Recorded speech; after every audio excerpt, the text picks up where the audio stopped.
Welcome to another broadcast of the Lorain County Commissioners' General Meeting. Unless otherwise announced, meetings are held Thursday mornings at 9:30 at the Lorain County Administration Building, 226 Middle Avenue, 4th floor, downtown Elyria. These are public meetings, and as always, you are invited to attend. Can we stand for the Pledge of Allegiance, please? I pledge allegiance to the flag of the United States of America and to the republic for which it stands, one nation, under God, indivisible, with liberty and justice for all. Welcome to the June 7th, 2007 Commissioners meeting.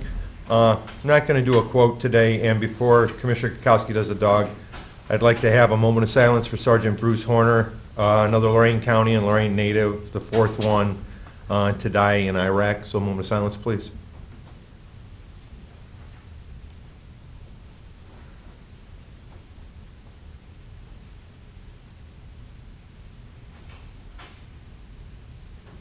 Thank you. Commissioner Kukowski. Morning, everybody. We have a male beagle mix. We got talented dogs at our dog kennel.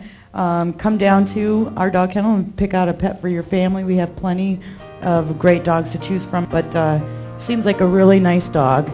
Makes somebody a great pet for your family.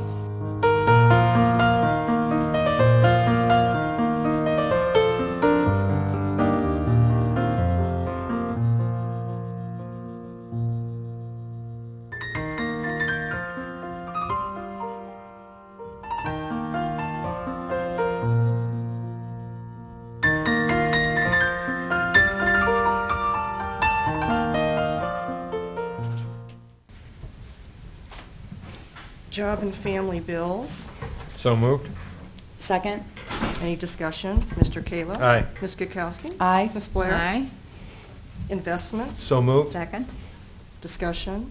Mr. Kayla? Aye. Ms. Blair? Aye. Ms. Kukowski? Aye. Appropriations. So moved. Second. Discussion. Mr. Kayla? Aye. Ms. Kukowski? Aye. Ms. Blair? Aye. Transfers. So moved. Second. Discussion. Mr. Kayla? Aye. Ms. Blair? Aye. Ms. Kukowski? Aye. There are no advances for today. Requisitions. So moved. Second. Discussion. Mr. Kayla? Aye. Ms. Blair? Aye. Ms. Kukowski? Aye. Travel expenses. So moved. Second. Discussion. Mr. Kayla? Aye. Ms. Kukowski? Aye. Ms. Blair? Aye. And bills. So moved. Second. Discussion. Mr. Kayla? Aye. Ms. Blair? Ms. Aye. Kukowski? Aye. Authorize various personnel actions as indicated on the summary sheet for employees within the jurisdiction of the Lorain County Board of Commissioners. Mr. Cordez? Commissioners, I have a number of personnel actions from Job and Family Services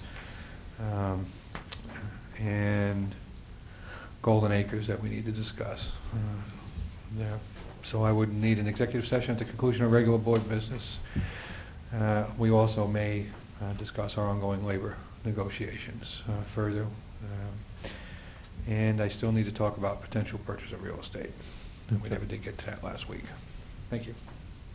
Okay. Under Community Development Department, award a contract to J.A. Kilby Enterprises in Wellington in the amount of $6,374.50 on behalf of Marilyn Schneider at 188 Valley View Drive, Columbia Station, Ohio, in order to receive grant assistance for a roof replacement and plumbing repair, which includes a 10% contingency to be paid from the home repair account. So moved. Second. Any discussion? Mr. Kayla? Aye. Ms. Blair? Aye. Ms. Kukowski? Aye. Instruct the clerk to publish a notice of the second public hearing for the CDBG fiscal 2007 formula grant applications. The notice will be in the Chronicle on June 12th and 19th, and the hearing will be at 10 o'clock a.m. on June 28th in the Commissioners' Meeting Room B. So moved. Second. Any discussion? Mr. Kayla? Aye. Ms. Kukowski? Aye. Ms. Blair?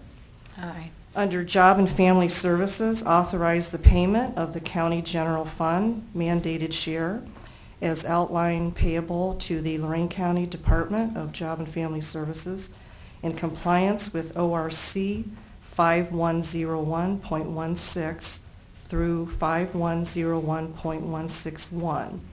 The payment is for July 1st, 2007 through June 30th of 2008. Will be in the amount of $105,252 for a total of $1,263,024 for the fiscal year '08, and it will be appropriated to the General Fund Public Assistance Grant line. So moved. Second. Jim, is this in line with the same dollars we spent previously, or is there an increase? It's pretty similar. It fluctuates each year. I think this was a slight increase, David, if I'm correct. Decrease. Decrease? Usually 1.5. Have issued something coming out like they did last year in September where it could be revised up. Right, exactly. Got the numbers from Columbus yet, we may send this out. It's been fairly consistent. It's based upon the amount of money that is received by eligible consumers in Lorain County, because we pay a portion of that. So it all depends on what our allocation is and how much that allocation is actually applied to services. But we'll find out in September what our final numbers are. Last year we were almost flat, right? Actually, we decreased from the previous year. Well, not much, all right. Okay. Thank you. Any further discussion? Mr. Kayla? Aye. Ms. Blair? Aye. Ms. Kukowski? Aye. Under Children's Services, authorize various additions and deletions of personnel in the Lorain County Children's Services Department to utilize the agency's MasterCard for the year 2007, not to exceed $20,000. Shell Oil Gasoline Card, not to exceed $200 for work-related items to include conferences and for such items as food, lodging, transportation, telephone, gas, and oil, minor vehicle maintenance, and emergency repairs of county-owned or leased vehicles. So moved. Second. Any discussion? Mr. Kayla? Aye. Ms. Kukowski? Aye. Ms. Blair? Aye. Under the engineer, instruct the clerk to advertise for bids for replacing Menal Road Bridge number 0231 in Grafton Township. The notice will be published in the Morning Journal on June 8th and the 15th, and the bids will be opened at 2 p.m. on June 22nd in the Commissioner's Public Hearing Room. So moved. Second. Any discussion? Mr. Kayla? Aye. Ms. Blair? Aye. Ms. Kukowski? Aye. Instruct the clerk to advertise for bids for 2007 resurfacing and safety program.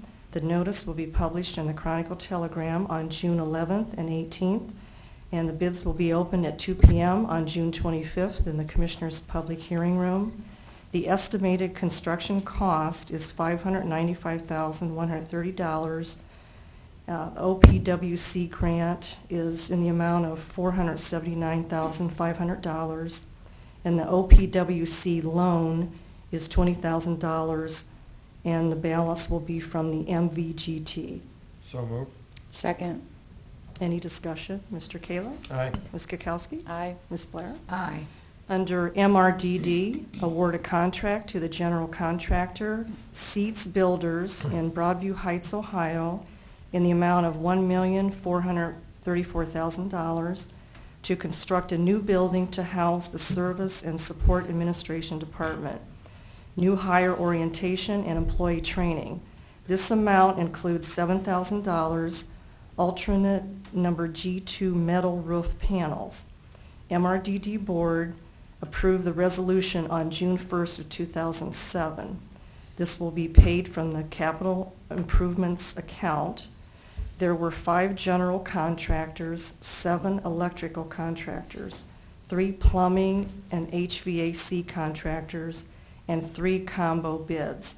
This was the most responsive bid complying with specification. So moved. Second. Any discussion? Mr. Yes, Kayla? questions. Oh, I'm sorry. Now, do we oversee the prevailing wage on this, Jim?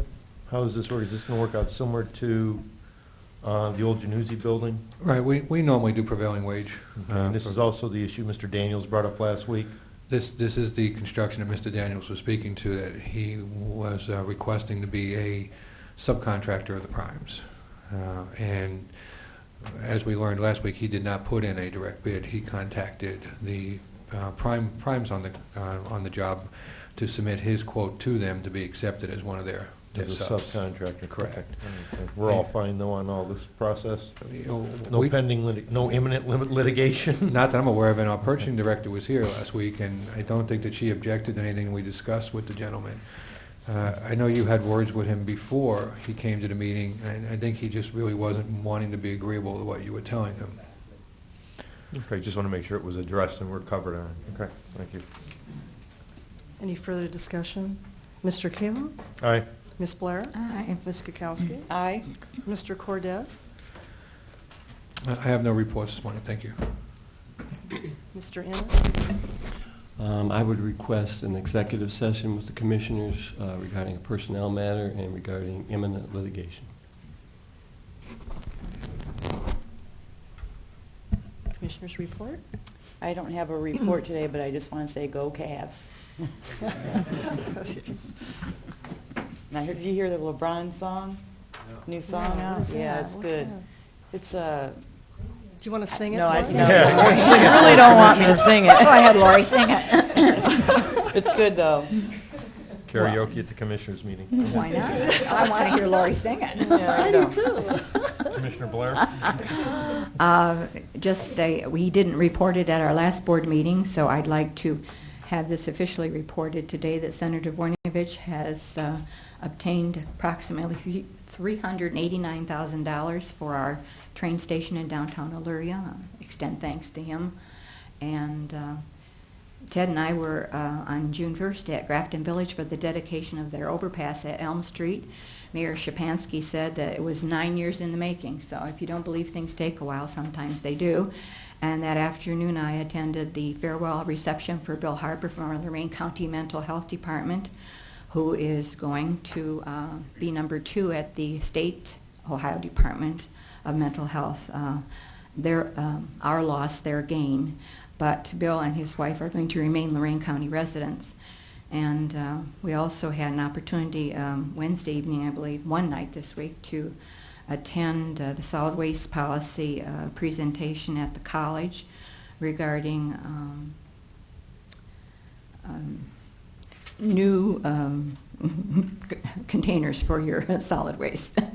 And it was very interesting. I got some enjoyment out of the presentation from the gentleman from Akron, who is in charge of this process for the city of Akron. I especially enjoyed the fact that he was a 1981 Midview High School graduate, so some good things come out of Midview, and I just want to note that. And yesterday afternoon, the Ohio Public Works Commission Executive Committee met to review the City of Lorain's $3 million grant request to the Ohio Department of Development for Clean Ohio funds. And that request was approved unanimously, and it's moving forward in the process. And finally, I would like to congratulate the Elyria High School Pioneer Ladies Softball team. Last Saturday, Councilman Callahan, Recorder Judy Nedwick, and I were in the crowd to send them off to their final game. I believe, if my tally is correct, they ended up with a record of 30 wins and 4 losses. There are only 3 graduating senior girls, Andrea Stolarski, Andrea Nagy, and Kristen Cito, whom I know personally. And they had a wonderful season this year. They had a wonderful season last year. And since only 3 of them are not going to be there next year, it looks like Elyria High School may have another wonderful year, and I'm looking forward to it. Thank you, Mr. Chairman.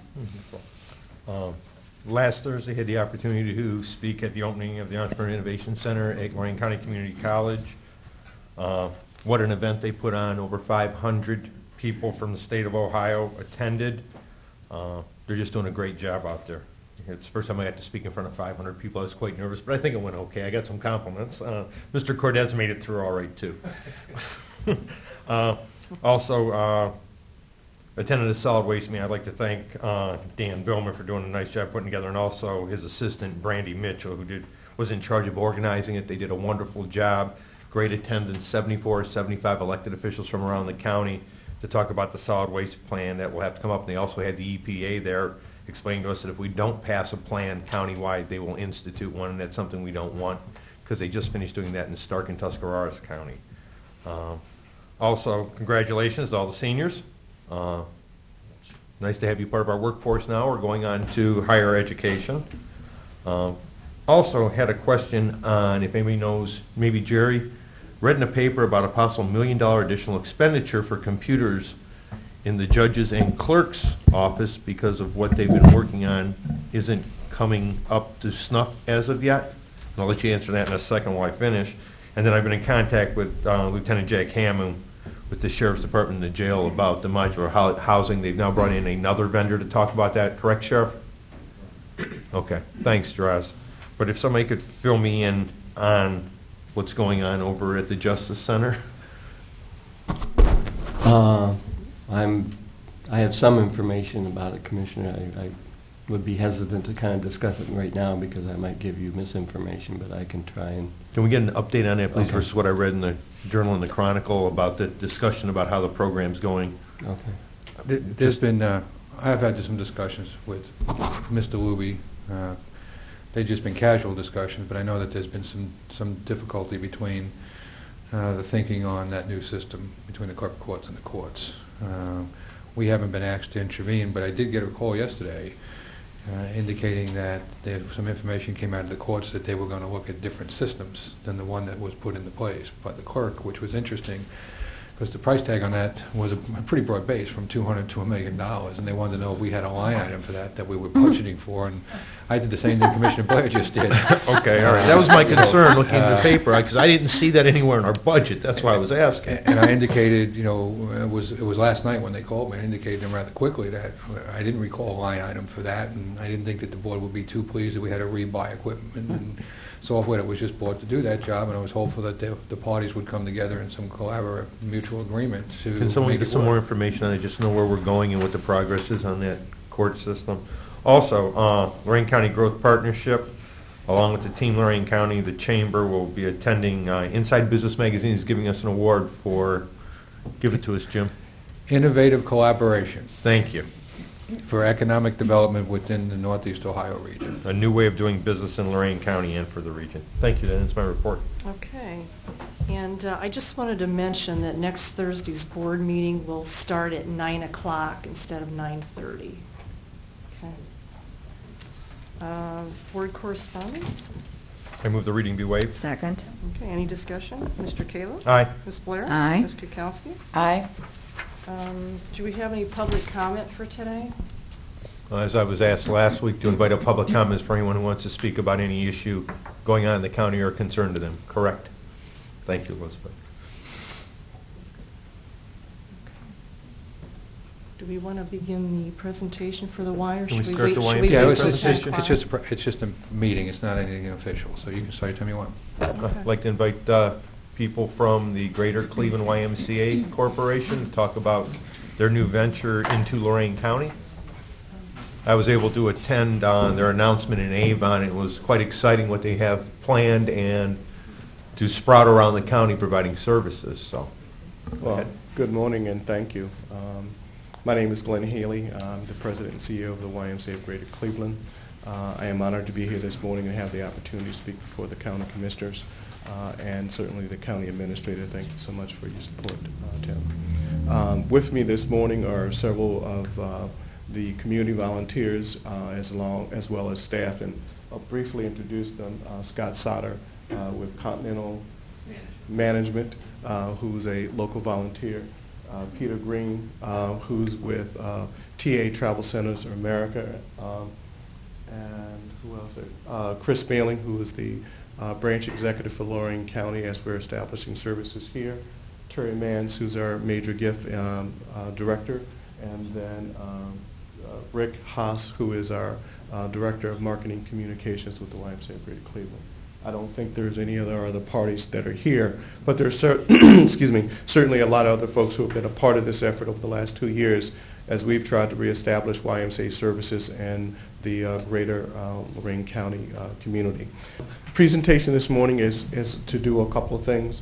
As certainly to give you background on the YMCA of Greater Cleveland, to talk about our efforts to bring services to benefit Lorain County, and to introduce our efforts to do a campaign in Lorain County.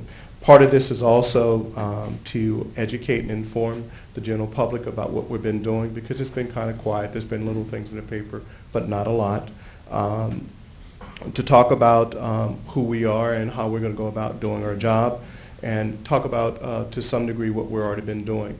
And the presentation will be done by 3 of us, including myself and the 2 volunteers who are in the Lorain County area and community. The YMCA of Greater Cleveland has been around a long time, but also we've been a leader in health and wellness for a long time. A lot of folks don't understand who we are, just how long we've been working at it. But we've been introduced health and fitness some time ago. We invented basketball and volleyball, and sometimes I look back at basketball today, especially what's going on in Cleveland, and wish we'd have kept the rights to it. We'd probably be doing a whole lot more in this community. We've been a leader in sports and recreational programs for a long time. And forgive the X's and O's there, but we serve over 1 million kids in aquatics program nationwide as a YMCA, as a greater movement. The YMCA, as I said, was been around for a long time. In 1854, the YMCA of Greater Cleveland was established. The YMCA has many firsts, and I'll just mention a few of them. We helped establish the Legal Aid Society. During World War I, as funds were needed to support the troops in the war, the YMCA came together with the Red Cross, and it really raised funds to support the troops, which led to the creation of the United Way. We helped lead an effort in creating public playgrounds and public spaces for kids, and public baths back in the good old day when public baths were not available. And just a quick note, a lot of folks don't realize we used to run a place called YTech. It was created in 1921 that became Fed College, that is now Cleveland State today. The YMCA nationwide used to run about 365 schools from 1921 to 1936 until education became public. 23 of those colleges and universities still exist today, Cleveland State being one of them, Golden Gate in California, and Northeastern in Boston, which was really called Boston Night School. So just to give you a little backdrop about the YMCA globally. We are currently in several locations in 3 counties. We do serve 3 counties, Geauga, Cuyahoga, and Lorain County. The yellow spots are current existing locations. The green dots are proposed new locations for YMCA facilities and services. We have 10 branches, 2 program sites, and 15 child care center sites. We serve about 670 kids in child care on a weekly basis. We have 33,000 members and about 14,000 program participants in programs throughout the county area. Strong kids, strong families, strong communities is a major focus of who we are and what we're about today. Strong kids in today's society, American children are all at risk. However, at our Amherst and Lorain community site and Elyria sites, we're proposing that we have a stronger focus on those kids and families in greater need. Strong families, we work very diligently hard to make sure we meet the current day family needs. We have a host of programs you're going to see about later, presented by one of the other volunteers. In strong communities, we believe that the bedrock of a strong community is a strong family. So therefore, that's why we have a strong focus on trying to encourage individuals to have a strong connection with their kids and the local community as they get engaged with the YMCA. Our mission is to put Christian principles in practice that build strong through programs and services that build healthy body, mind, and spirit. Our vision is to be the premier-based community organization that embraces collaboration to build strong families, strong kids, and strong communities. At the YMCA, one of the things we work very diligently hard at is that no one is turned away. So therefore, we raise on an annual basis about right now $450,000 that goes to subsidize and underwrite individuals who want to be a part of the Y so that people can participate and have the benefit and experience of a YMCA through all kinds of mechanisms, whether it's in a building or in one of our off-site program center sites. Programs that build strong families and strong communities. The YMCA offers a host of programs. You see a couple of them listed here. But the major focus on that is that these programs have a value characteristic to it, where we try to instill in the programs and the people who are engaged in our programs character values of honesty, caring, respect, and responsibility. the core to what we try to do as an organization is we believe that the character of an individual is important. So therefore, when we engage folks in programs, it's to make sure that they get the values that we think are important for people to grow into healthy adults and individuals. The YMCA, of course, builds strong communities, and we are one of the largest providers of sports. We last year had 4,517 kids in youth sports programs, 250 adults, 250 individuals participating in swim team programs, and of course the Lorain County YMCA swim team, in which some of you may recognize some of the kids here, participated in the Nationals in 2006. So you're already being and have been a great part of what the YMCA provides to support character and values in young people and giving people an opportunity to excel beyond what they currently do in the community, go other places. We're a leader in building strong communities, and we also have a large effort in supporting and providing programs for seniors. We have over 500 participants in the Silver Sneakers program, currently in one of our locations, which is at the Presbyterian Church, Chris? We have about 85 seniors who are actually in Lorain County now taking programs. So we're already here doing programs, just in off-sites. A lot of folks don't know that, but we do a lot with seniors already.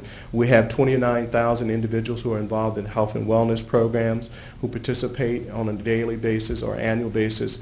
And for the most part, people who are engaged in health and fitness with the YMCA at least work out 1 day a week. That's minimal. We hope folks get engaged in. Programs that build strong families. We are one of the largest, as I said, child care providers. We have about 650 kids involved in programs on a weekly basis. This is really for those families who work. That's important. We hope to bring that kind of service again to Lorain County through the kind of programs and activities that we have.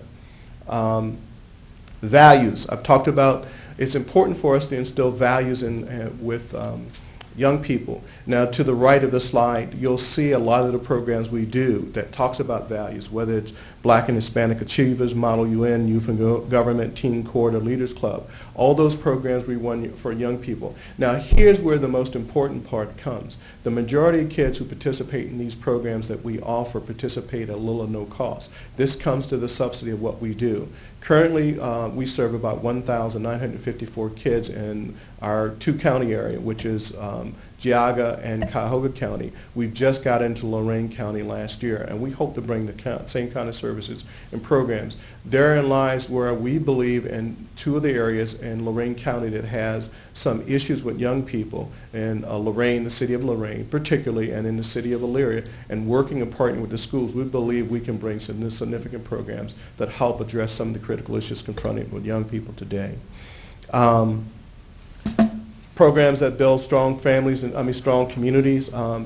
We offer a lot of things that are associated with corporate wellness, health and fitness, affordable health and fitness programs. One of the things you're going to hear from one of the presenters today is the cost of health care and the unhealthiness of Americans in general.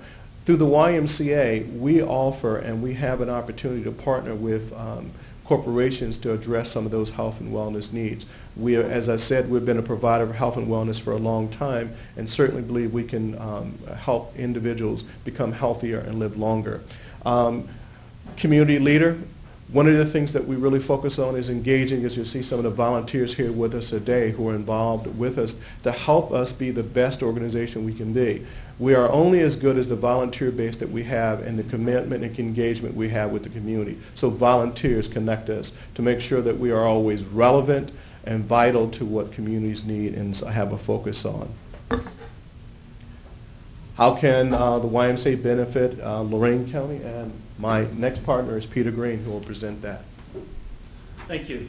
Again, Peter Green. I work for a company called Travel Centers America based in Westlake. We employ about 450 people in Westlake and about 16,000 nationwide. I grew up in a small town where the YMCA was everything. I mean, we had 5,000 people in our town, and I think we had one stoplight and still don't have a McDonald's, which maybe is good and bad. But the YMCA was everything to me. It had a major effect on my life, and I'm sure I wouldn't be here today if it wasn't for the YMCA. So that's part of the reason I'm passionate about it. And I live in Lorain County, and I see sort of a similar void today that I saw didn't exist in the small town I grew up in because the YMCA was there. And that's really what was sort of made me passionate and emotional to get involved with this program. Again, I'm not with the YMCA. I mean, I'm a dad, executive with a company, and a citizen of Lorain County. So, but as I look at things, I think we have an opportunity, a real challenge. But I also think that with the YMCA, they bring a lot of answers to remedies to some of the problems. And our goal is to bring community leaders together to be able to implement strategies to try to solve some of the things you see on the screen. You know, obesity, at-risk behaviors, inactivity, poor nutrition, and the like. But I think the exciting part is that there are answers. And there are answers through YMCA's, and it's been a proven track record all across the United States. It's not something that, you know, we just made up yesterday, and to try to solve some of these problems, there's real answers. One of the things that I've looked at as I've sort of thought about Lorain County is some of the changes that have occurred in Lorain County over the years. There's a lot more smaller companies with fewer employees. The transition, as you know, in Lorain County over the years, there were a lot of big manufacturers with a lot of employees. And today, the landscape has changed. You see some of the numbers here. Today, nearly 80% of the businesses employ 20 or fewer employees. So what does that mean? That means that they're looking for solutions for their health care. They're looking for solutions to help reduce health care costs. And not being big companies, they don't have the ability to try to combat that the way a large manufacturer would. And again, that's another way the YMCA gets involved in trying to help out, being connected with the businesses. As we've looked at trying to figure out what the answer is for Lorain County, one of the things we looked at is trying to position the YMCA programs and the YMCAs that we're looking at in the communities where they're most needed. I think, as Mr. Haley talked about, poverty is something we're dealing with today in society. And poverty is a leading indicator of many of the preventable health care factors. Smoking, poor nutrition, lack of exercise, obesity. And we'll talk a little bit about that, but that's not just for adults, but that's also for kids, and we'll talk a little bit about that in a minute. This is an interesting slide that basically says is between 1990 and 2004, there's been a 100% increase in obesity since 1990. Obesity leads to many preventable risk factors such as type 2 diabetes, cardiovascular disease, digestive problems, to name a few. But what's the solution? Putting programs in communities where the people will use them. Put them where they can get to them. Put the community centers where people can get to them, not 10 miles away. Kids that come out of school after school are looking for a place to go. They're not going to be able to travel 10 miles or 20 miles to get to them. And so that's part of the things we're looking at, making sure the community centers are right where they're needed. I think this slide kind of summarizes in and of itself, but that's sort of the unfortunate trend that has happened, not only as people age, but also generally what has happened to even healthy adults. They're doing a lot more sitting around, and that's not productive in terms of both the mind and the body and the soul. And that's really what some of these programs are geared towards.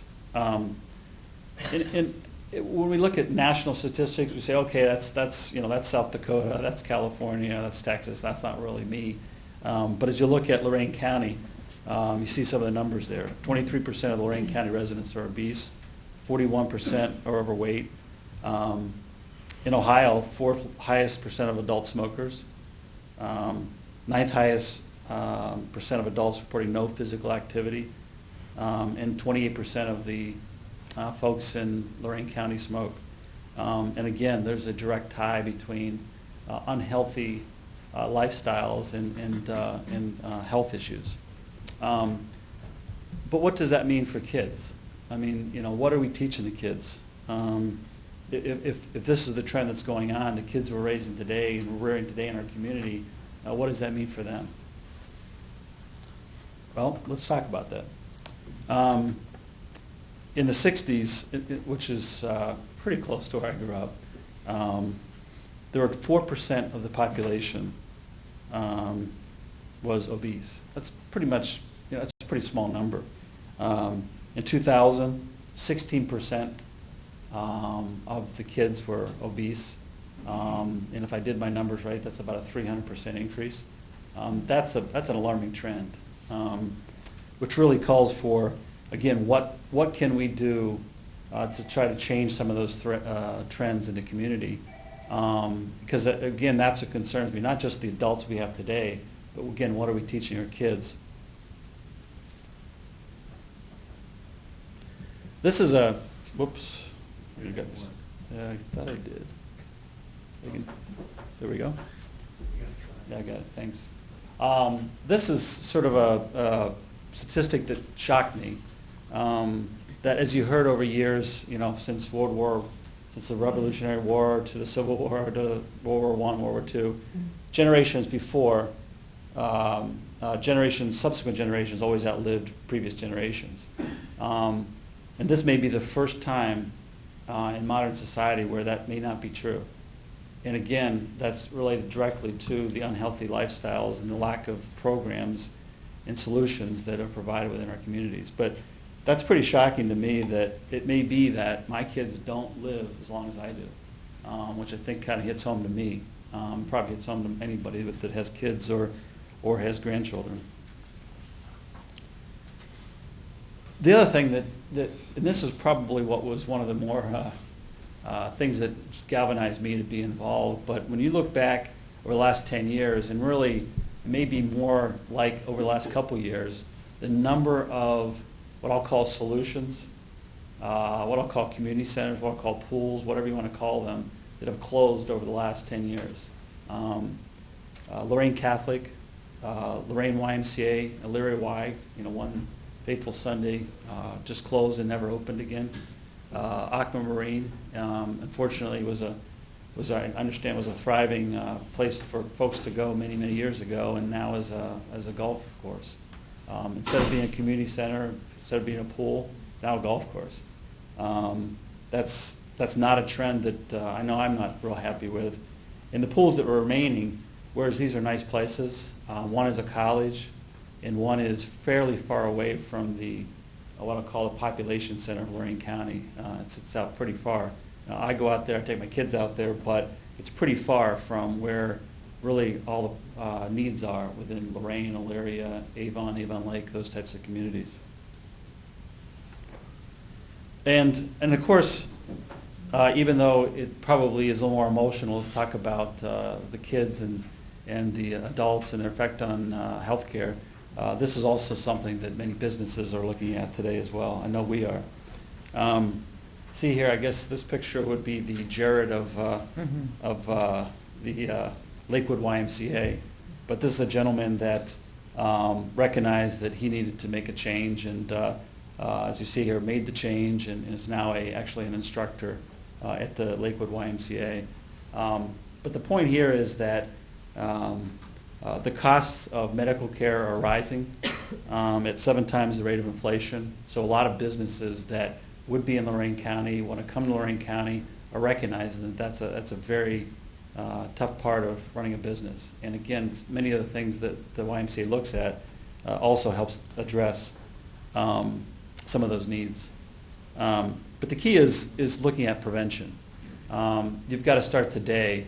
We've got to provide solutions today, because many of the healthcare problems that businesses and kids and adults face happen over many years, and you really got to look at prevention programs. So some of the things that the Y looks at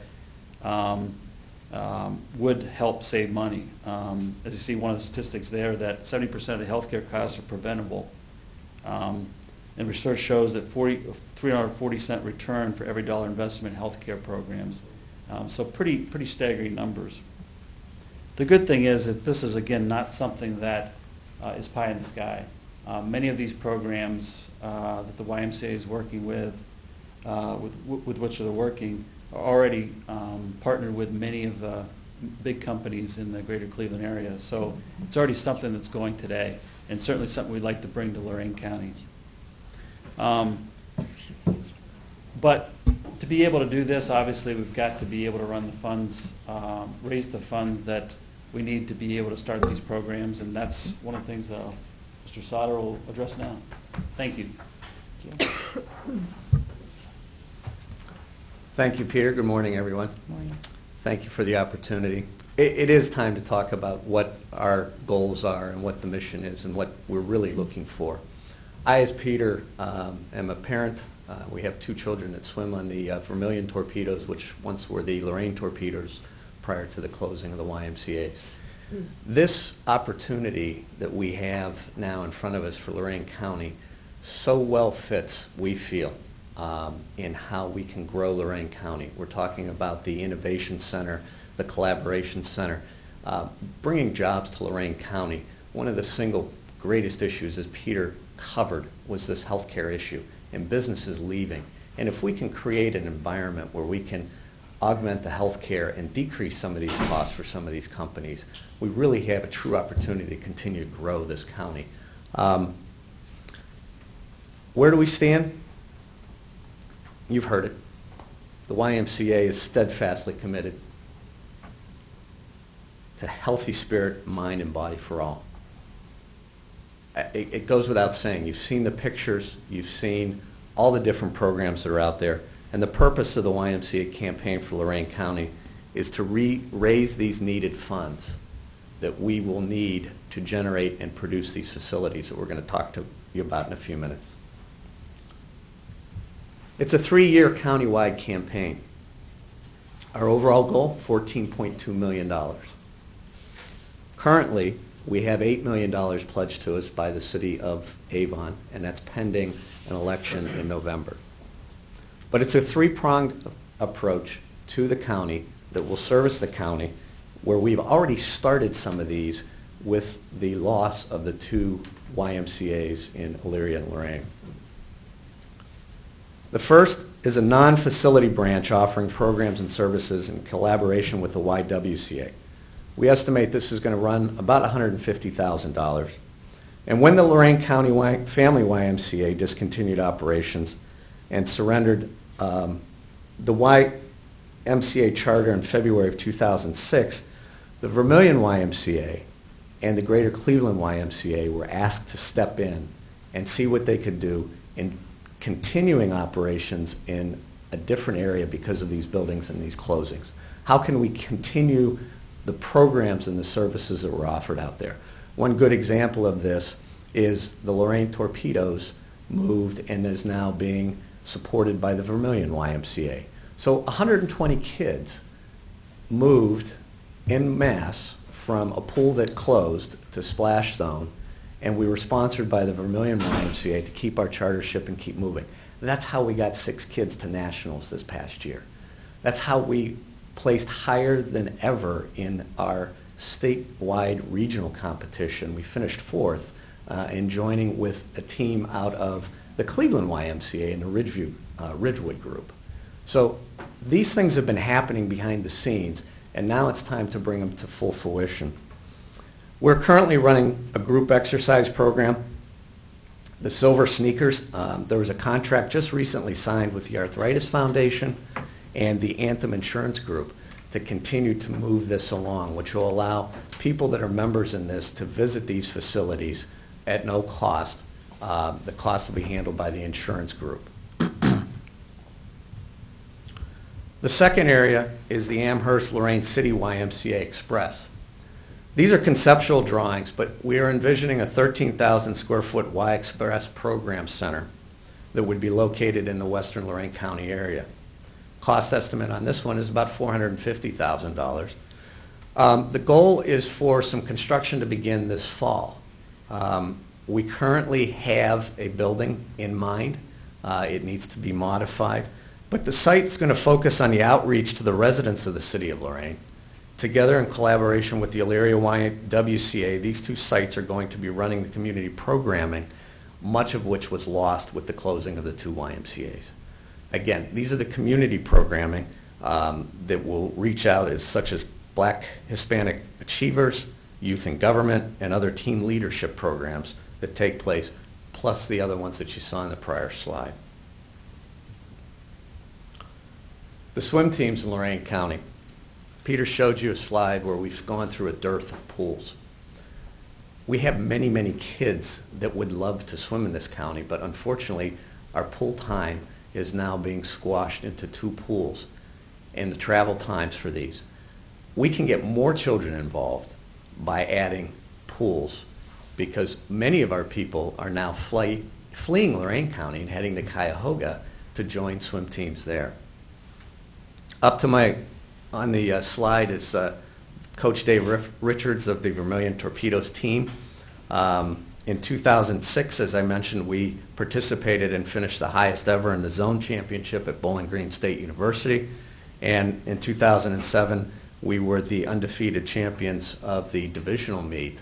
So we've got 120 high caliber swimmers, and there are many more out there that would love to begin to participate with the advent of additional pools. Again, conceptually, here's where we're at. The third part of the 3-year campaign is a 65,000 square foot facility minimum. This would be a full service membership branch anchored and located in Avon, Ohio. We're projecting at a minimum, again, a 6-lane competitive pool, a branch that is obviously located at a central site, easy access off the highway, in a population area where we can draw people from Lorain and Elyria and from the eastern edge of Lorain County. Our cost estimate for this branch is $13.6 million. This would be a portion of what you've all heard about that is potentially going to happen in the city of Avon with the baseball park. There's over 122 acres located here, and we would serve as one corner anchor to this overall eventual sports park in the city of Avon. The conceptual site, I don't know if any of you have visited any of the new YMCAs, such as the Geauga County YMCA or the Lakewood YMCA. These are new, exciting, well-balanced facilities with swimming, aquatic programs, with swimming, fun programs. They also have basketball courts inside where you can have local area basketball, which is one of the stalwarts of the Lakewood YMCA. Again, a conceptual site plan housing 12 acres with outdoor fields for summer activities. An internal view, you can see the pools on the left-hand side, regular lap pools in the mid portion, which would be dedicated to lap only, and then also a 6-lane competitive pool with some bleacher seating to hold swim meets. Again, we are concentrating and trying to bring, these teams are now traveling all over Ohio elsewhere to swim versus being able to do it here in Lorain County. Last, as we wind down here, you've heard a lot about it. These have been some of the headlines that you've seen in the Chronicle, the Morning Journal, you've heard on WTAM. This is a true, this organization, this group has been on a very rapid pace since December of this year when we really pulled everybody together. Progress, our founding committee has been established. You see the members here today. We're still in our quiet phase of the campaign where we're quietly out trying to send the message to everybody, this is what we would like to do and this is what we need and envision. We have $8 million pending from the city of Avon, and we need to still yet raise $6.2 million out there over the next 3 years. We have been garnering support from local civic and business and educational leadership throughout Lorain County. We've met with Dr. Church, Bobby Campana, many local school superintendents and mayors across the county, telling them what we can do and trying to find out how they can help us first and guide us into the right setup of this future YMCA program. These are some of the committee members, additional ones that are not here. Mr. Baumgartner, Janine Donaldson, and Clark Fitzgibbons, and Brian Hamp, all very active members. Everybody else on this list you've seen here or talked to today. How can you help? Our true goal here is endorsement. Help us endorse this campaign. Help us identify additional community leaders, additional areas. Guide us where you think we should go to try and develop and make this a reality for Lorain County. Provide your support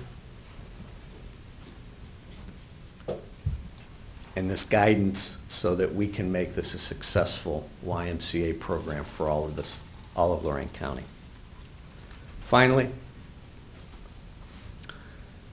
as we move into the money side of the campaign, because of the YMCA and their chartership, donations will be fully tax deductible when we get on the road with this. Pledges can be spread throughout a 3 to 5 year period. Gifts of stock and other items are always welcome in this. And planned giving opportunities are more than available to this group. So on behalf of the leadership team that is here today, County Commissioners, we're asking you to please join us in making this a very good future for Lorain County by supporting and endorsing the Lorain County YMCA. Thank you very much. Thank you. Questions, Commissioners, comments? Commissioner Blair? Well, I think you're to be commended, but I have a little reservation. Carlisle Township, where I live, is the center of Lorain County, and Oberlin is just a little bit to the west. Avon is certainly not central in my mind. I appreciate why you're going there, but what about Elyria and Lorain? And I was a swimmer in Elyria for years. Come on up, Glenn. Elyria and Lorain are being serviced. There's a facility that we're putting, which is a 13,000 square foot facility on the site. The other part, Commissioner, you have to keep in mind is we have to raise dollars to deliver on facilities and assets. Part of the reason we're here today is to share where we are. The city of Avon is coming up with $8 million, which lends itself to serving that area. The other thing you need to be aware of, as you saw in a part of our presentation, our goal is to be a collaborative, community-based organization. And so we need collaborators in order for us to be successful. As we speak today, at 1 p.m. today, the superintendent of the Elyria school system, the superintendent, and the mayor and I and Chris Mailing are going to visit a facility in Unionville, Ohio, which is a collaborative partnership between the city, the school, and the YMCA for a facility that has a pool. They have expressed interest based on the recent passing of the levy. How can we collaborate with the Y to do something of that nature? So that's how we move forth, is in collaboration and partnership. So that is being explored. Just coincidentally, today, 1 p.m., we'll be in Unionville, Ohio, to begin that discussion. And it begins with people coming to the table, offering up opportunities. So we're pursuing that, so know that. But this is where we are today, and someone came up to the table with a significant amount of money, which helps the Y, because we are not for profit. We have to raise the needed funds. Then we have to operate those facilities once they're open. So we all want, but we got to say, it's just as part of your early discussion, how do you afford and pay for? And that's what we're going to do. So we're going to continue to do that, and hopefully we'll be down this end of the woods with a facility that has a pool. But this is where we are today. That sounds very exciting. Sooner better than later. Well, if the commissioners... Tomorrow maybe? Yeah. If the commissioners and the city of Elyria and some major donors come to the table, we can have a pool in Elyria. That's how it works. And I have to be honest, that's how it does work. We've got to have partners that help us get there. Well, we've been partners before, but right now our kitty is real slim. We do have a sales tax issue on the ballot in November. Well, let's talk about it. Let's get a pool down here. I'm ready. I think We'll you go just- raise that money. The sheriff left. I think he's worried more about the jail than the YMCA. But Well, But the YMCA is prevention. If we do the right thing early on, maybe we don't need as many jail cells. there you go. Mr. Chairman, there are two co-chairs of the Elyria 2015, I don't know the name of the committee, Judy Nedwick and Mr. Brubaker in the Yep. audience. Do you have any questions that you would like to ask? And if you do, you have to come up to the front. By the way, just the other part, you said Oberlin is not a part of our service area. That's part of Vermilion service area. And I believe Carlisle as well. I'm not too sure. Excuse me. Well, Glenn, that's what I was going to ask when I get to my comments. So you can explain how the YMCA, because there's this Right. there- bad taste in the mouth from what happened with Lorain County closing your separate entities. We've had these talks. Right, we're But- separate. We're not, it's like a franchise. We get a franchise license from our national office in Chicago that give us delineated service areas. So we, as the YMCA of Greater Cleveland, we did not serve Lorain County prior to February 2006. It wasn't our franchise. Right, I and appreciate Vermilion- that. What I was referring to is the geographical location in Lorain County. Carlisle Township is the center. You referred to Oberlin kind of being out of the way. No. It's a part of the Vermilion service area. But my point was, geographically, Carlisle Township is the center of Lorain County. Excuse me, Commissioner, I think they're talking about based on population. centers. Population. I'm Service talking about population centers. geographically. I want to make that point. Okay. All right. All right, thank you. We're both correct. Okay, You're absolutely right. Thank you very much. go ahead. Judy? Good morning. Thank you, Commissioners. I'm Judy Nedwick, the Lorain County Recorder, but I want to take that hat off right now. I sit and co-chair with Kevin Brubaker, who is in the back, on the Elyria 2015 plan. And the discussion of pools for Elyria, and the one thing I'm glad to hear is that you are going to visit a site today.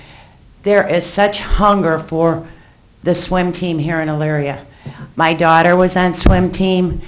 They want it back. It was such a sad day when our Y closed. And I just want you to take in your heart the need and the want is so there for the Elyria swim team. And how we get there, I know you're in the works. I'm glad to hear the city is working with you and Mr. Rigda from the schools. The plea is there. It comes to the 2015 plan. You know, our pools here in Elyria, you know, we're going to keep Band-Aiding them, I know that, but we want a swim team in Elyria that's an Elyria swim team. So please keep that in your heart. Would you also give Chris Bailey your name so that you can join the group to help us do that? Absolutely, absolutely. Thank you, Commissioners. Way to go, Judy. And I'm sure you echo Kevin's support on that issue. Thank you, Kevin Brubaker. Oh, hang on. Yeah, I'm still questioning. Hang on a second, Shirley. Glenn, can I have you back up here so we can have some dialogue as to how this all works and so everybody understands the separate entities? The YMCA, the Lorain County Family YMCA, was a totally separate corporation. That is correct. And what happened with them is not necessarily, you've got, what, 170 years? How long is the, give us some background on 153. Greater Cleveland YMCA, your strength, and how long you've been doing it. I think that's a big part of this Right. to, you know, the Lorain, Elyria area on what happened. The YMCA of Greater Cleveland was established in 1854, 3 years after the YMCA came to the U.S., which was 1851 from London, England. So the Cleveland Y has been around 153 years. We have 10 branches, which I showed you on a map. We have, the last 2 years, built 2 new facilities. Lorain is just one of the areas that we're looking at a capital campaign. We're also looking at the city of Cleveland doing a $22 million capital campaign. So you put those two together, that's the scale and scope of the enterprise we're trying to take on. We serve 33,000 people. We actually do have 30,000 program participants, and you include child care and all the other stuff that we do, the other outreach programs that are non-member programs, as we would call them, in kids and communities we serve. The Vermilion Y has a service area and a charter that extends down. We literally stop at Amherst and Lorain and kind of go almost in a straight line down, and then everything back east going towards Cleveland is our service area. Just over the line is the Sandusky Y, which services just where Vermilion ends. So that's another separate corporate entity that serves that area. Thank you. All right. Just real quick, Commissioners, I see Janine Donaldson here, who's our other partner, so thank you for joining us today. Good morning, Janine. Good morning, Janine. I've been a big supporter. I mean, I'm a former member. I was an employee through high school at the YMCA. I actually worked for Ed Hornan when he ran it, whose son just got killed in Iraq. And I've always been a supporter, donor, private citizen. Thank you guys do some great programs, and what you're bringing here is quite exciting, so I would like to support it myself. I would endorse it. I don't know what the rest of my board is, but the YMCA's make a big difference in kids' lives, and I know it did in the city of Lorain, just with the programs that I helped with. So, I mean, thank you very much. You guys are doing a great job, and I hope we're able to raise the money for it. Thank you very much. My twin sons were on the torpedoes in Lorain, and it was a sad day when Lorain closed. Any talks with the city of Lorain with you? Yes, we've met with the mayor on a couple of occasions. We actually looked at several sites, actually in the city of Lorain. We're not able to get control of the sites. Just the negotiations didn't go as well as we thought. So the site we currently looked at is literally across the street from Lorain. We have a very supportive, willing donor, and Dr. Patar and Sandy Patar.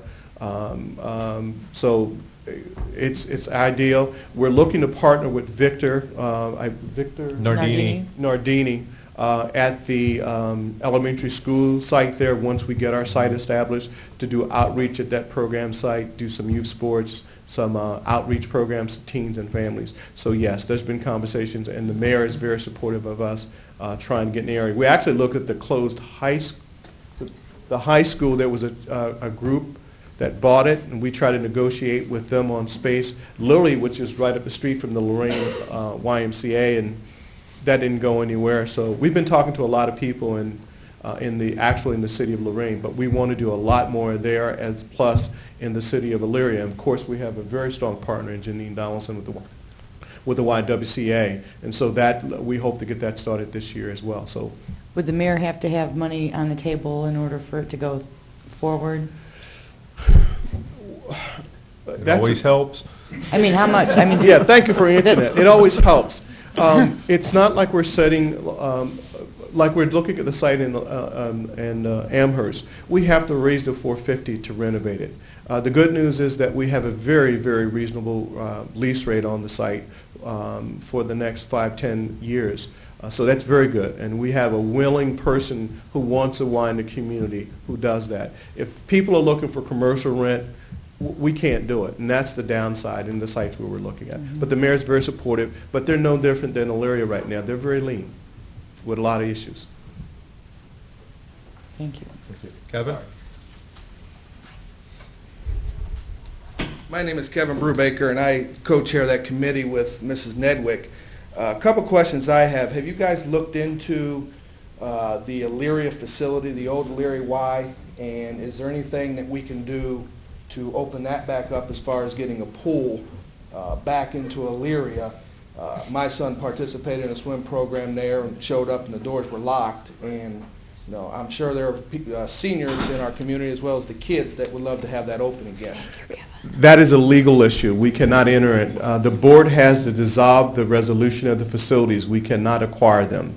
There's $1.7 million debt on the two facilities, and anyone who acquires them, they're owned by a subsidiary out of Waco, Texas, or somewhere down there. We actually had conversations with them about donating the assets, but we're not going to assume the debt. We can't do that. Yeah. But the board has to dissolve those buildings. We just can't move in them just because we're another Y. Someone has to then pick up legally all the liability, and the YMCA of Greater Cleveland will not do that.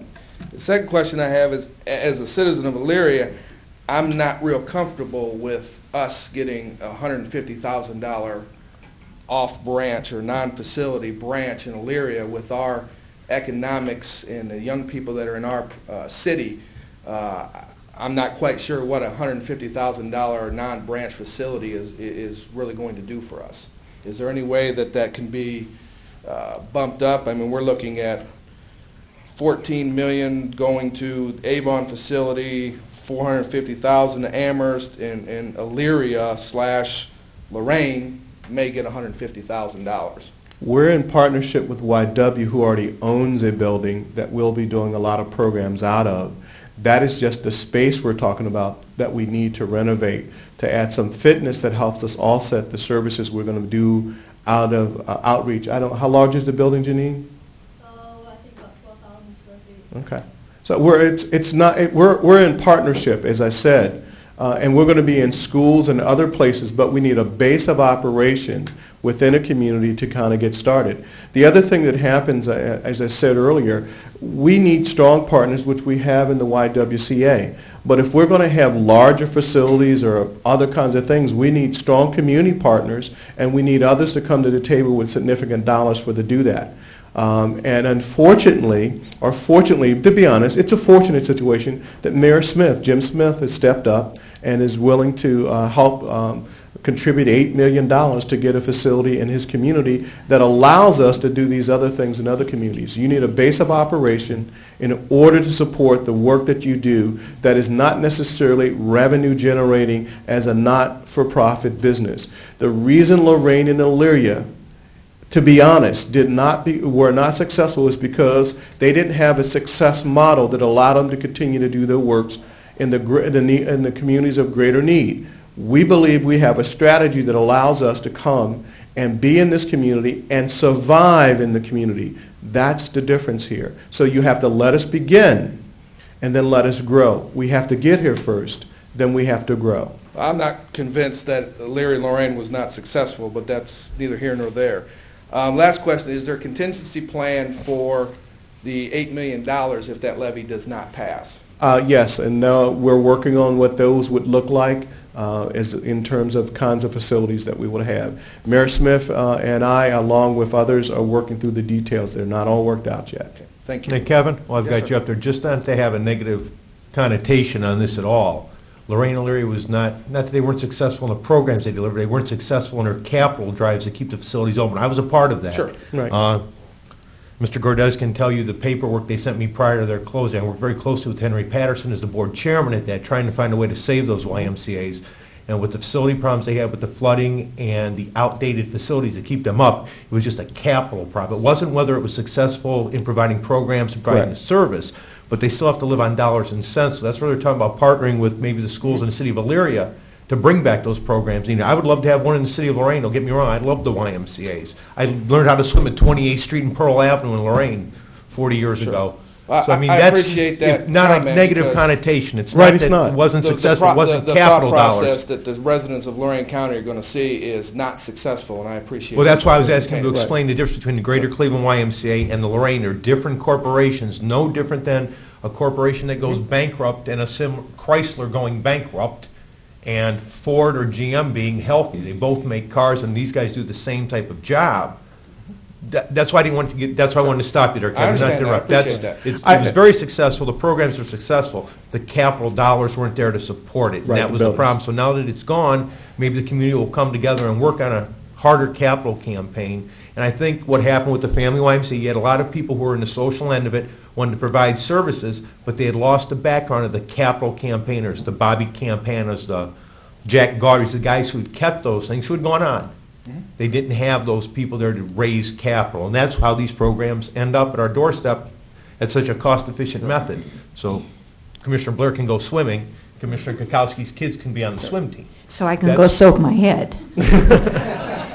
So, I mean, I don't Thank want you for that anything negative explanation. coming out of But this. I apologize about that. I didn't mean the programs in itself. It was the buildings they could not keep. They just didn't have the funds. That's what went wrong.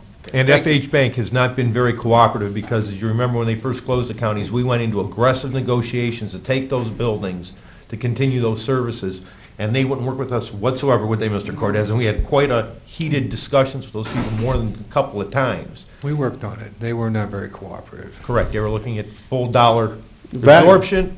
They didn't want any discussion, didn't want any write-offs. So, I So mean, they've got 2 empty buildings. they've got 2 more empty buildings here they're looking at. So, I mean, everybody, I think, has come to the forefront trying to save those buildings, but Jim and I had walked those. The amount of need that you would have to put in those buildings to make them able to be used is cost prohibitive without buying them for $1 a piece as I proposed to these people. So, I mean, there's a lot of that behind the scenes that never comes out. And that's what I'm saying. These guys are coming in Lorain County to provide a service. Avon's offering $8 million through a tax levy of some sort.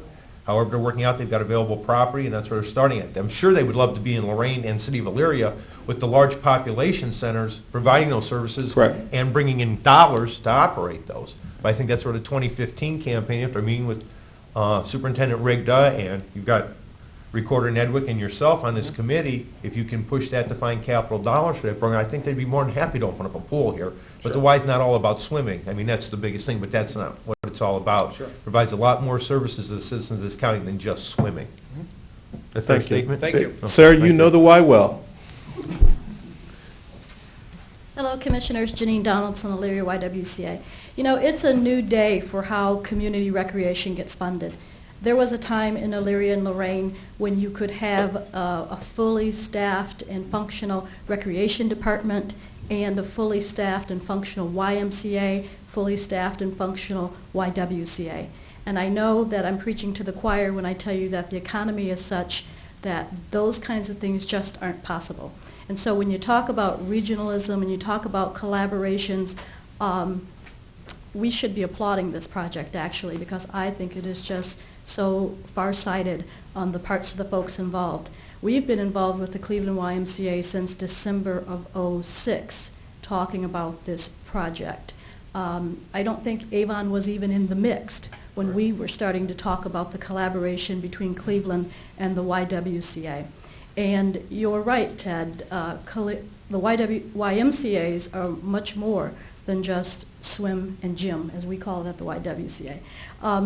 And we just think that this is a perfect opportunity to at least establish a presence in Elyria, Avon, Amherst, and even Lorain, and see where that goes from there. But I guarantee that what we're going to see in the future, even outside of our communities, is what's happening here today, is collaborations. And so, you know, Betty, you know that our YWCA was established in 1913, and back there I'm sure folks never envisioned the day when there wouldn't be a strong YM and YWCA in our community. And we have the opportunity to bring that back to our communities. Thank you. Thank you. Thanks, Janine. Shirley, you were up at the mic. Shirley R. Johnson, Oberlin. Well, I'm really sort of following up on Ms. Blair and Mr. Brubaker's comments. The emphasis early in this presentation was on serving poverty groups and helping them in a variety of ways. And we see that in the later presentation that the development is going to be in the growing and larger income groups. And we hear about collaboration and so on. So I'd like to know how the poverty groups of Lorain and Elyria and the rest of the county are going to get to these new facilities and regularly and really be served on a regular basis, because although some of the higher income people may need pools and teams may need pools, it's these other people that really need the help that is supposed to be being offered. Let me just talk about the structure of the Y to help folks understand. I hate using Cleveland, but it's the best I have right now. We have 10 branch operations. We have, of the 10 branch operations, 2 that are in communities of need. In order for us to support those 32,000 square foot facilities in communities of need, we have to have 8 highly functioning operational units. It's an economic model. It's just the way it works. Just flip that. If I had 7 or 8 losing money and 2 making money, the economics doesn't work. That's the way it works. We also have a structure called non-facility and program branches. They are not necessarily membership branches. We are a membership organization and we're driven by membership. That membership affords us the opportunity to do a lot of the things that we do in communities of need. For example, the 954 youth that we serve, for the most part, pay $5 a year and they take a whole host of programs and members of the YMCA. We're able to afford that because we do other things in other communities that makes us a regional YMCA.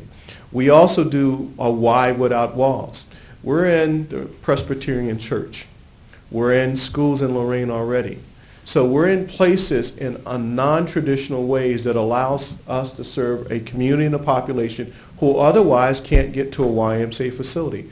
There again lies the notion of collaboration, of partnership, and community engagement. When partners come together, you provide programs and services where the people's needs are. And it's not always a building. It may be programs or services. So that's how we get to the people who can't necessarily get to the facility. One of the things when I worked out east that was the greatest thing you could ever have was mass transit, because there were buses and trains everywhere. Out here, it's different. We have to have cars, but we do provide transportation with child care and things of that nature, and we connect with schools to get kids to and from places. As a matter of fact, Chris is having discussions with some schools about some minor transportation for kids to get some of our youth sports and child care program sites as we move forth out here.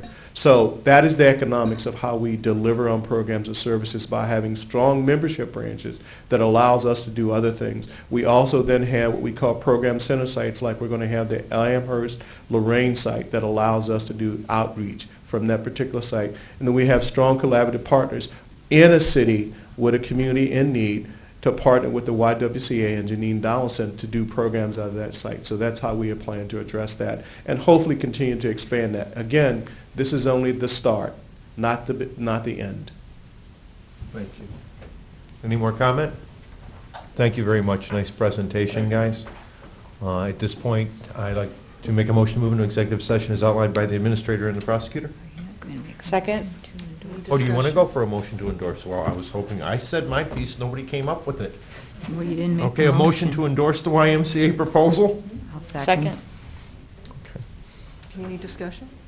Mr. Kayla? Aye. Ms. Kukowski? Aye. Ms. Blair? Aye. Thank you. Now, motion move, oh, sorry, David, come on. Thank you, Commissioner. David Ashenhurst, Oberlin. I'm sorry, I got here late, so I thought we were in the presentation. I didn't know we were in the public comment period. And that's what I'm here for, is public comment, not associated with that presentation. But I'm really glad I got here for that already, and I'm going to get a CD of this meeting, partly because I thought it was a very good discussion of collaboration, recreational needs all over the county, transportation, and things like that. And I'm going to find out more about the Vermilion YMCA and its programs as well, since I find I live in their jurisdiction instead of the jurisdiction of the YMCA of Greater Cleveland.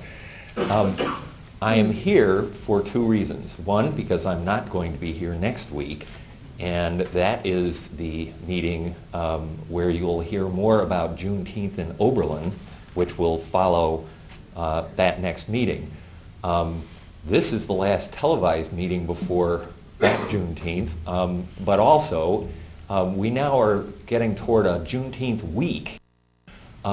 Next Thursday, somebody else from Juneteenth Oberlin will be here with your T-shirts. They are in Lorain and ready, but I couldn't get up there this morning and get them back here. But you'll see those. And Juneteenth Oberlin will be Friday and Saturday, the 15th and 16th in Oberlin. Our theme last year was growing freedom and focused on African-American farmers and farm families around Oberlin. This year is the 150th anniversary of the Dred Scott decision, which a lot of people felt was the match thrown into what looked like a pool of water and turned out to be a pool of gasoline in 1857. As a matter of fact, John Mercer Langston of Lorain County said after that, now we have a North as well as a South. A whole lot of people who didn't agree on very much suddenly found themselves very much in agreement, thinking that was the worst decision the Supreme Court ever made. And we've only a couple of times since made things that even approach being as bad as that one has been universally agreed to be. So that is part of our theme in Oberlin this year. And the other thing I just wanted to mention about that, We had a proclamation last week at City Council in Oberlin, and that will be kind of redone during the Juneteenth celebration on Tappan Square on January 16th, lifting up the names of 9 different individuals who lived in Oberlin or Huntington Township, who were Tuskegee Airmen.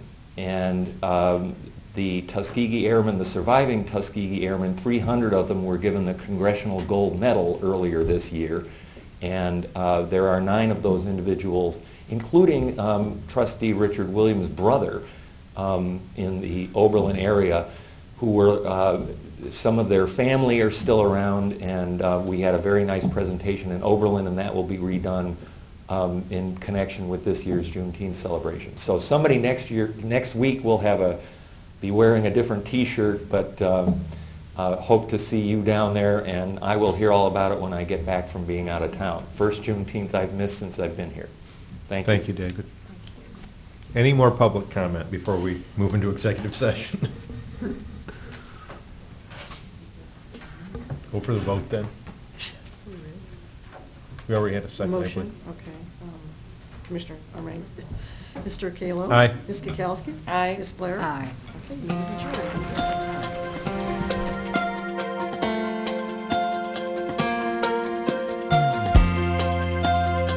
Unless otherwise announced, meetings are held Thursday mornings at 9:30 at the Lorain County Administration Building, 226 Middle Avenue, 4th floor, downtown Elyria. These are public meetings, and as always, you are invited to attend.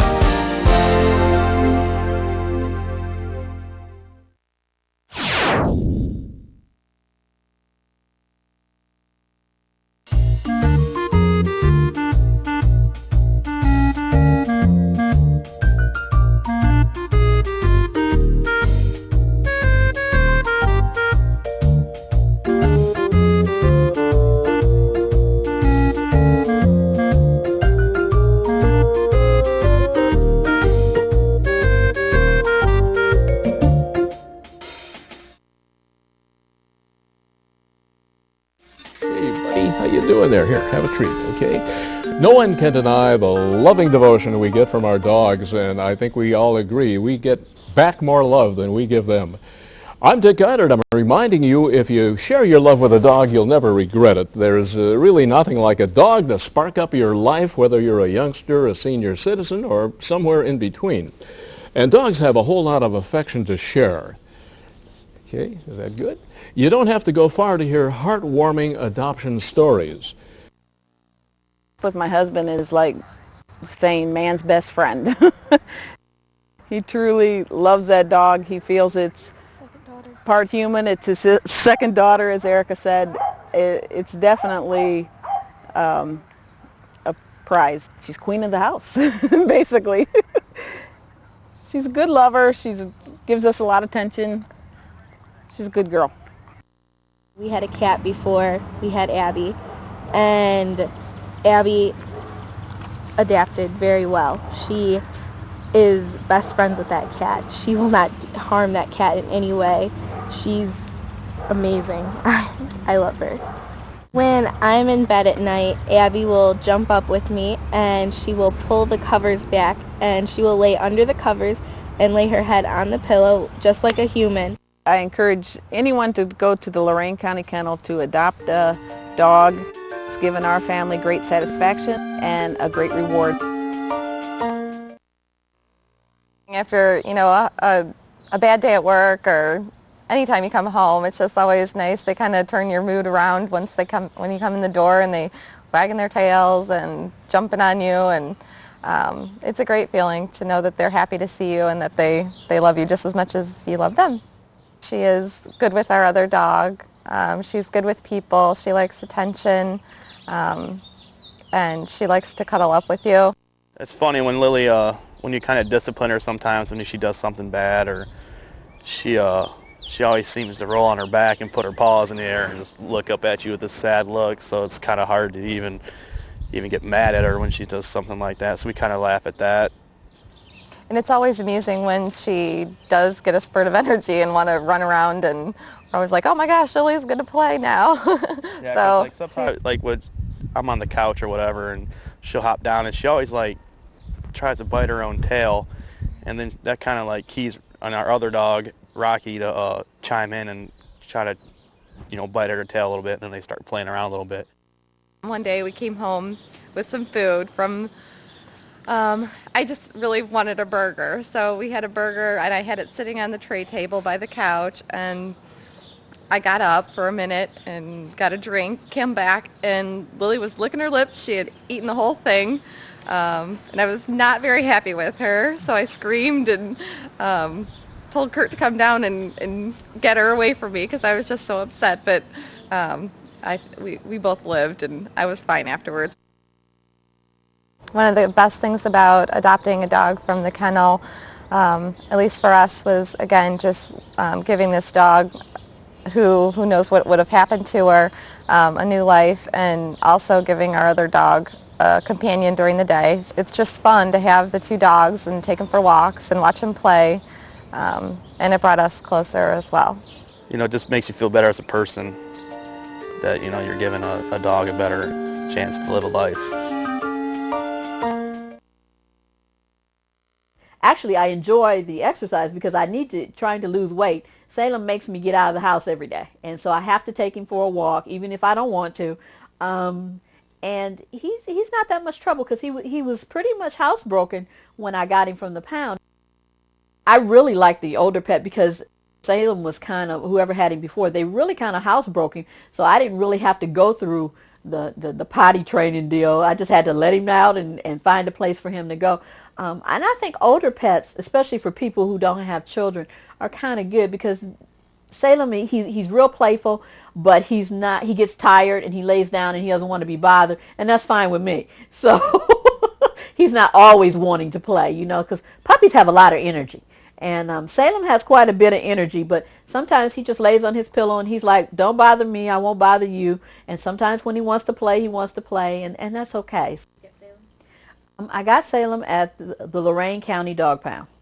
I found him on the internet, actually. They had his picture on the internet, and so I called and he was still there, and so I immediately went over and looked at him. We went outside and played, and he jumped in the car and wouldn't get out, and there we were. So we were on our way home. It was love at first sight.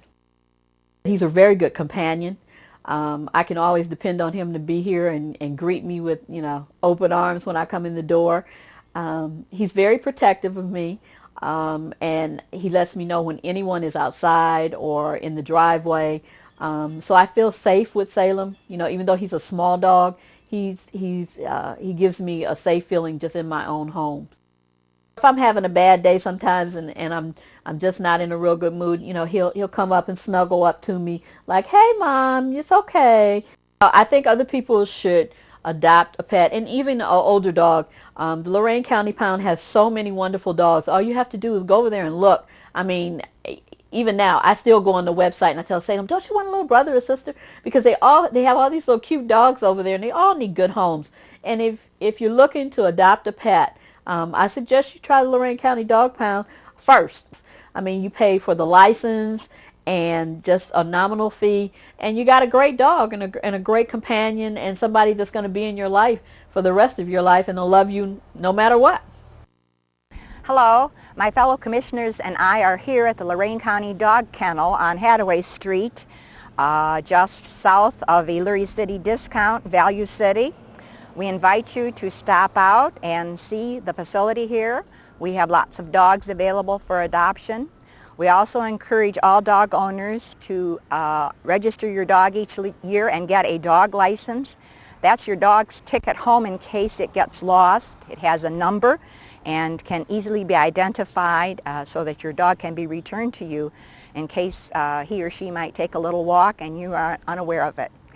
Along with the regular licensing that the county requires for all dogs, we also have a special dog license. It's a special heart medical care license tag for an additional $5.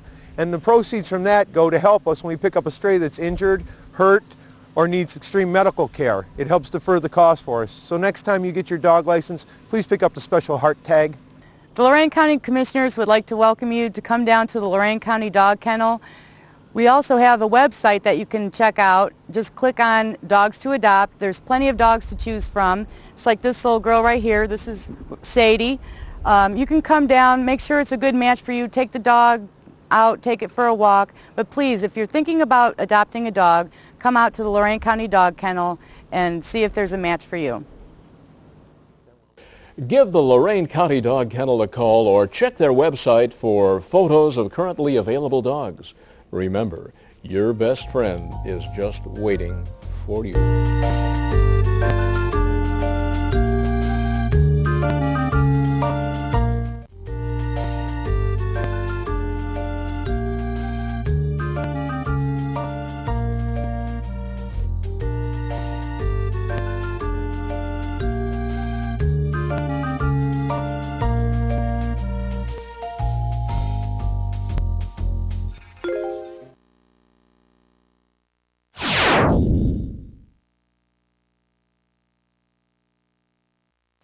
Every year in Lorain County, hundreds of children are abused and neglected. Many are removed from their homes for their protection. Judges must decide their futures, but they need information to make these critical decisions. You can provide this information through Voices for Children. Volunteers are men and women from all walks of life with no special or legal background who work alongside attorneys, social workers, and other court employees. As an officer of the court, you find out as much as you can about the child. You will review records, interview parents and relatives, foster parents, talk to teachers, neighbors, and most importantly, the child. When the volunteer has a complete profile, he or she appears in court to recommend what is best for the child's future. You've heard the statistics on child abuse. Now is your chance to do something about it. You don't need any special qualifications, only the desire to protect local children who desperately need your help. To become a special advocate or for more information on our next training session, call Voices for Children today.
In 1787, the Continental Congress organized the lands from the Ohio River to the Mississippi into the Northwest Territories. In 1803, the first of these territories to become a state was Ohio. Ohio was in turn divided into various land grants, including the Connecticut Western Reserve in the northeast corner of the state. The Western Reserve included the area that is today Lorain County. As Ohio gradually increased its counties to the present 88, the land we know as Lorain County went through several changes. Until 1810, the area was split between Geauga and Portage counties. When the area was being organized into Lorain County in 1822, it was created out of land from Huron, Cuyahoga, and Medina counties. At the time of its birth, Lorain County included Olmsted Township, now in Cuyahoga County, Spencer and Homer Townships, now in Medina County, and Troy and Sullivan Townships, now in Ashland County. This map illustrates the county as it appeared at the time of Ohio's centennial, and although some of the townships have been absorbed by incorporation, it also represents the shape of Lorain County today. Let's take a brief historical look at each of Lorain County's 21 townships. In 1807, the Calvin Hoadley and Herman Bronson families of Waterbury, Connecticut, began the settlement of Columbia. After a 3-month trek, the pioneers arrived in their new homeland in time to celebrate Christmas. The Bronsons, including their 7-month-old son, began that winter sheltered by their overturned bobsled wagon converted into a frontier lean-to. The mouth of the Black River also saw the beginning of its first settlement in 1807, when Azariah Beebe established a trading post for Nathan Perry. This area, which 20 years earlier had seen a short-lived Moravian mission, would gradually grow into the village of Charleston in the township called Black River. Years later, this township would be removed from county maps because of the incorporation of the city of Lorain. Charleston adopted the county's name of Lorain when the city was incorporated in 1874. The dramatic growth of the city was spurred on by the expanding fishing and shipbuilding industries. In 1894, when Tom Johnson brought his steel mill to town, Lorain's destiny to be the county's largest city was assured. In 1813, the township of Ridgeville was officially organized. 3 years earlier, members of the Beebe, Terrell, and Root families had established this new settlement they called Rootstown. The change to Ridgeville was decided upon to indicate the sand ridges that passed through the area and provided transportation routes and fertile farmland. The area around the intersection of Butternut Ridge and Roots Road, first called Briggs Corner, was by 1880 known as Fields Corners and was the site of the town's water well. With the growth of the city of North Ridgeville, the township of Ridgeville was incorporated out of existence. In 1810, Silas Wilmot, along with Asa and Ira Morgan, erected a cabin on Butternut Ridge, and the community later called Eaton Township was begun. Wilmot married Chloe Hubbard of Ashtabula, and they were given the cabin, thereby becoming the township's pioneering couple. When Ridgeville Township was organized in 1813, it included Eaton, which was at that time called Holbrook. While the area was still a part of Cuyahoga County, the township of Eaton was separated from Ridgeville. Its first officers were elected in 1823, while the township was in transition to the new Lorain County. Amherst's township's founding can be traced to one Jacob Shoup. After first settling on the Black River, he moved in 1811 to the Beaver Creek. By 1815, he had erected a grist mill and the area's first distillery. Whiskeyville, today the intersection of Routes 58 and 113, earned its nickname as a center for the production of this important pioneer commodity. As the primary community of the township developed at the Old Spring, it came to be known as Amherst Corners.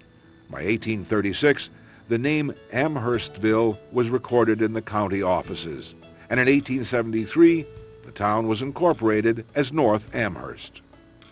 In 1909, the U.S. Postal Service had to choose between the villages of North and South Amherst. They chose the former, which then became the official and present-day Amherst. In 1917, in the northeast corner of the county, the township of Avon became another of Lorain County's 21 townships to vanish due to city incorporation. In 1814, Wilbur Cahoon had arrived from Montgomery County, New York, to become the first to settle in what was then Troy Township of Cuyahoga County.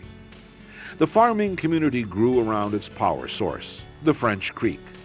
Development along the interurban line would incorporate the northern part of the township into the city of Avon Lake in 1911, with the remainder of the township becoming the village of Avon in 1917.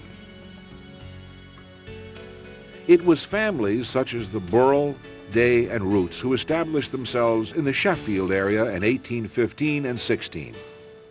The township of Sheffield would not actually be created until 1824, when the newly elected Lorain County Commissioners made the township one of the first acts of their administration. The land had been primarily in Cuyahoga County prior to the 1822 reorganization. The southwest corner of the township was in Huron County and is today the only place to find a small section still called Sheffield Township. The remainder of the area has been incorporated, like its neighbor Avon, with the north becoming Sheffield Lake and the south the village of Sheffield. In 1816, Colonel Henry Brown of Stockbridge, Massachusetts, purchased a large tract of land known as Number 6, Range 19. Mr. Brown would later name the township after himself by simply adding Helm to his family name. Like the Old Saxon Ham, the suffix meant home. The Deacon Shepherd family were the first settlers when they arrived on July 4, 1817. The village of Brownhelm Mills, located in Benjamin Bacon's Mill Hollow, was one of 3 communities to develop. Bacon's Corners, or the center, was 3 miles east of the hollow, while just west of the hollow was Rugby, where stores, a church, a school, and the post office were located. The first settlers to the Grafton Township area were Jonathan and Grendall Rawson in 1816. 10 years later, the Rawsons were forced to build a grist mill, or forfeit their land under their original agreement with the Western Reserve Land Company. Railroads and quarries were the greatest influence on the growth of the village the locals called Rawsonville. The quarrying industry in particular was responsible for the influx of French-Canadian, Welsh, Irish, Polish, and German immigrants. In 1877, when the village was being incorporated, the name Rawsonville was dropped in favor of the railroad station name of Grafton. Originally a part of Elyria Township, Carlisle was settled in 1816 by John Bacon of Windham County, Vermont. When the new Lorain County was being organized in 1822, Carlisle Township became its own entity. LaPorte developed as the township village with Phineas Johnson as the first postmaster and hotel owner. In 1840, Anson Brayman's Carlisle Nursery became the first of its kind in Lorain County.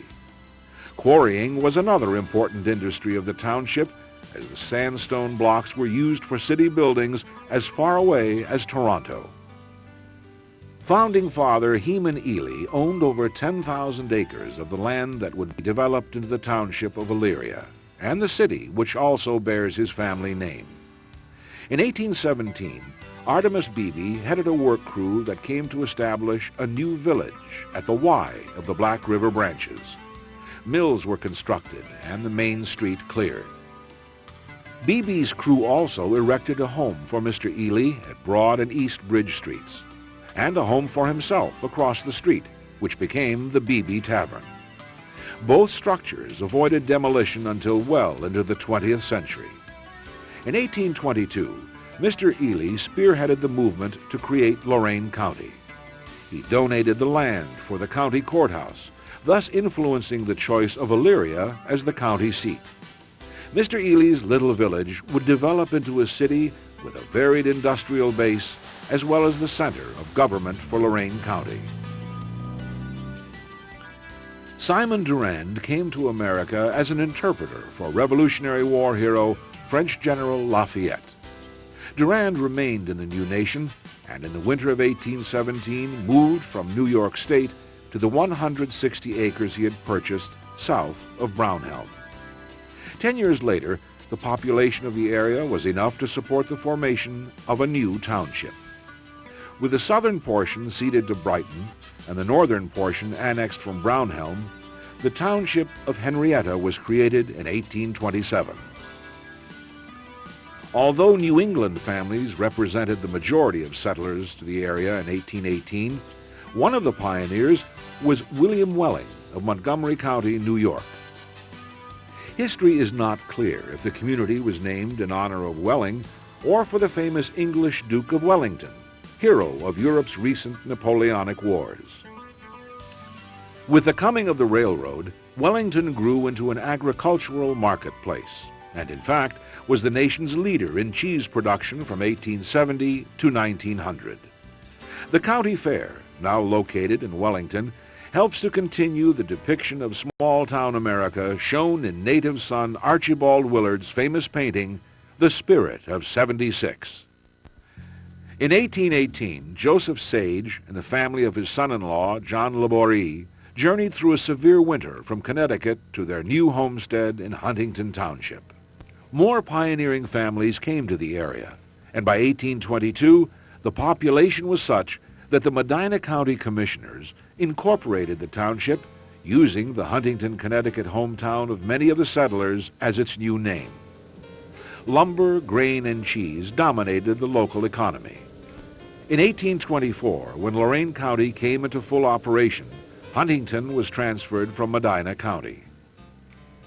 The citizens of Old Russia Township, that had been first settled in 1818, requested detachment from Black River Township in 1825. The town and college of Oberlin were founded in 1833 and would grow to dominate the area. The Oberlin concept combined a Christian community and a Christian coeducational institute. Through the influence of founders John Shippard and Philo Stewart, New York businessman Arthur Tappan, and noted evangelist Charles Finney, the college would become not only co-ed, but also multiracial and the nation's leader in the abolitionist movement. The independent spirit that created the first Russia Township was evident once again in 1992, as New Russia Township detached itself from Oberlin. In 1820, the Peter Penfield family began the permanent settlement of the area he had first selected in the fall of 1818. Penfield Township's organizational election was held in April of 1825. The first religious service was held in 1826, and the first school was in session in the summer of 1829. The township's first post office put the emphasis on post and not the office. As the Penfields lived well off the established mail route, a hollow tree near the river was used by the local residents for sending and receiving the mail. The township, with its fertile soil, grew into a part of Lorain County's rich agricultural heritage.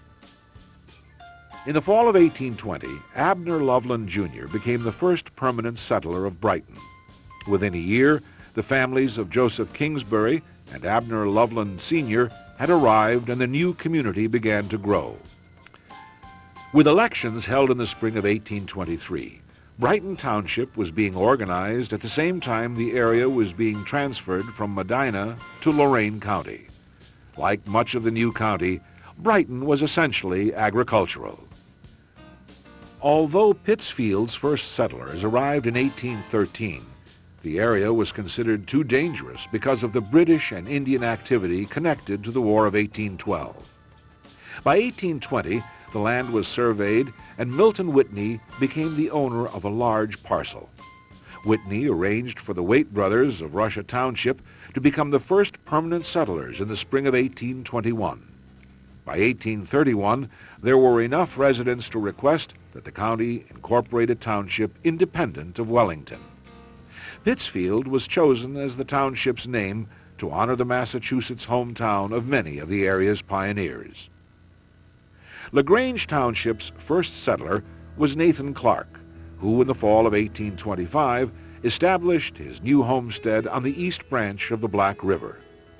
By the summer of 1826, 14 more settlers had arrived. The name LaGrange, which is French for the farm, was chosen to honor French General Lafayette, as it was also the name of his country estate. In 1827, the area was separated from Carlisle Township and reorganized with elections in April into the new township of LaGrange. By 1875, the center had grown into a village, also incorporated as LaGrange. The pioneer settler of the Camden area was Leonard Clark. Over the next 4 years, other families moved into the area, including Roswell Babcocks, who built the first frame house in 1833. Early on, the area was divided between Henrietta and Brighton townships. In 1835, the new township of Camden was created by the county commissioners and the first elections held in April of 1836. When the first post office was established in 1835, the community was called Panelise.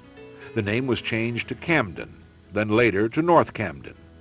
In 1852, the Lake Shore and Michigan Southern Railroad called its station Binghamton, but that was soon changed as the town adopted the name Kipton. Kipton's more important connection to the railroad was a tragic collision in 1891.